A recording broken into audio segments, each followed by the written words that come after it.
Kotak Mahindra could be one of the most successful banks the country has ever produced. Today we take a closer look at the man behind the multi-billion-dollar bank, that is Uday Kotak.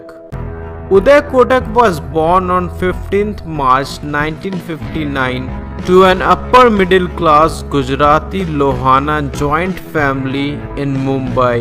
His family had moved from Karachi, Pakistan to India during the partition and had set up a cotton trading business.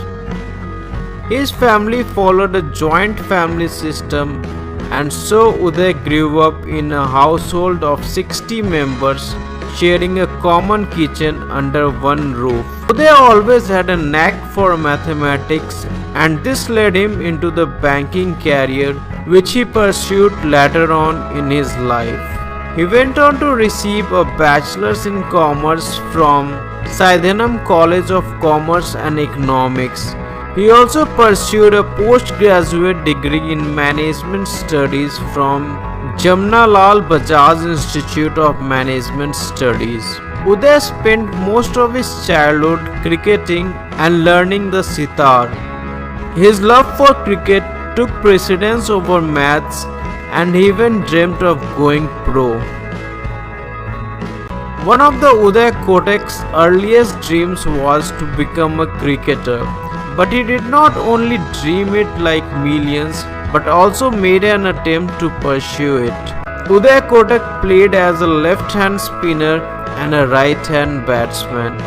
Kotak's cricketing career came to an end when he got hit on the head while running between the wickets while playing the Kanga League at Azad Maidan.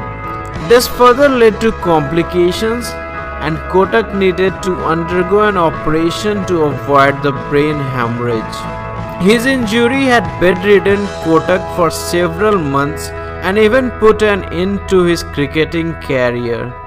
Uday also missed a year at his college due to this accident. After completing his MBA, Uday has received an offer from Hindustan Unilever, a multinational FMCG company.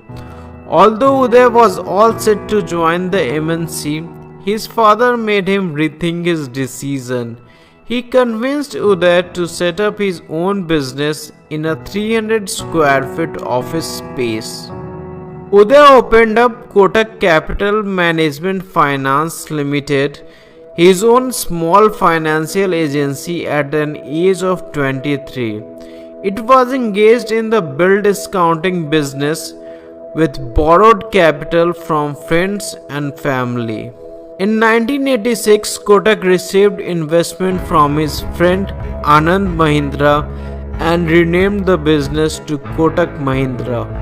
Uday noticed that during the 80s, Nelco, a Tata company, would borrow its working capital requirements from banks at an interest rate of 17%.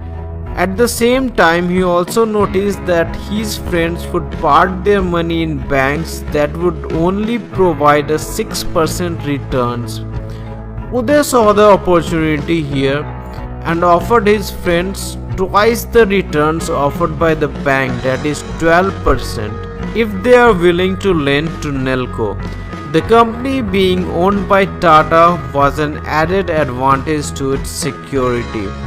Uday took these funds and went on to offer Nelco their requirements, but at a 16% rate of interest.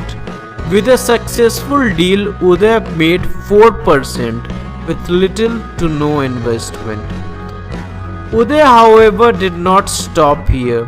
He kept searching the market for other opportunities. He observed that cars buyers had to buy cars through means of cash. Even banks then charged their customer at an interest rate of 13%. Uday Kotak too began offering car loans at a 13% interest rate. But why would someone choose a newcomer over established banks?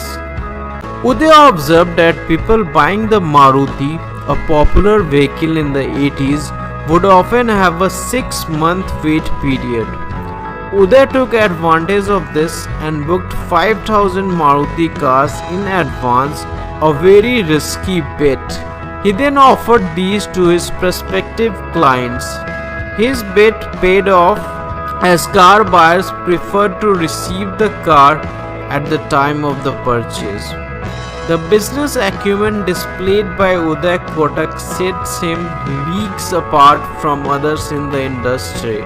It is important to note that Uday was still very young but making an impact in the industry. As the years went on, Uday didn't just keep growing his business but also diversifying it into different finance arms. In 1995, Kotak entered the distribution and brokerage business. He kept doing this, and in a few years Kotak Mahindra was now involved in investment banking, bill discounting, stock broking, life insurance, car finance and mutual funds. In 2003, Kotak Mahindra Finance Limited received a banking license from the Reserve Bank of India (RBI). Kotak Mahindra was the only non-banking finance company to receive a banking license from the RBI in 2003.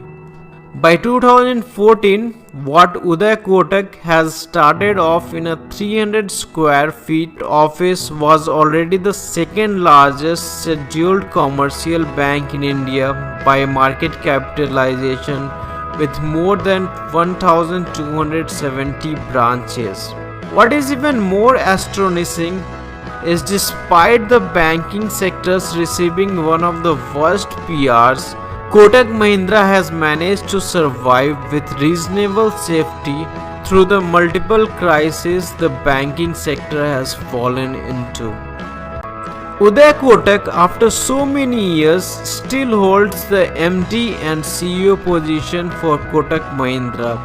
His story could easily be one of the greatest self-made success stories of our country.